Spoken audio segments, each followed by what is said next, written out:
Bonjour, je m'appelle Natalia Fedorchenko et je suis ingénieure en matériaux procédés chez Airbus Hélicoptère en revêtement.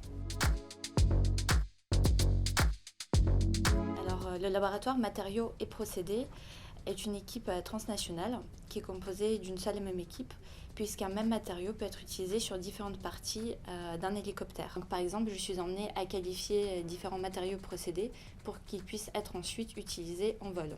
En fait, la qualification d'un matériau permet de s'assurer, au travers des essais physico-chimiques ou mécaniques, que celui-ci peut être utilisé dans différentes conditions de vol. En journée type, alors toutes les journées sont différentes, mais je dirais qu'on alterne entre les terrains et le bureau. Donc on peut être appelé par la production pour pouvoir répondre à certaines questions techniques, conseiller les opérateurs dans leur travail quotidien.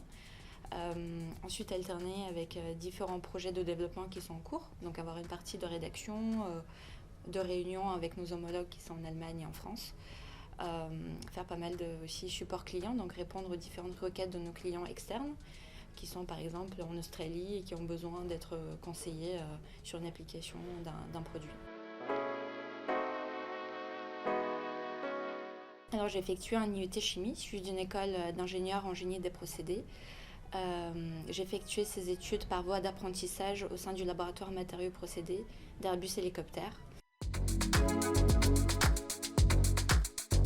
Alors en principaux points forts, je dirais que c'est l'aspect transnational du métier, puisque par exemple je suis référente technique marquage sur les 3 sites d'Airbus Hélicoptère et j'ai donc des activités en France et en Allemagne. L'autre point positif que je vois, c'est la proximité du produit, puisqu'on voit la fabrication du matériau de A à Z et aussi on peut contribuer aux essais qu'on réalise sur les échantillons, mais aussi sur les pièces. Pour les prérequis, je dirais qu'il faut être passionné par ce qu'on fait, curieux, avoir aussi l'envie d'apprendre, car au quotidien on est challengé par des enjeux techniques, environnementaux, mais aussi réglementaires. Et je pense qu'un niveau minimum en anglais est requis pour pouvoir travailler et communiquer avec les équipes au niveau transnational.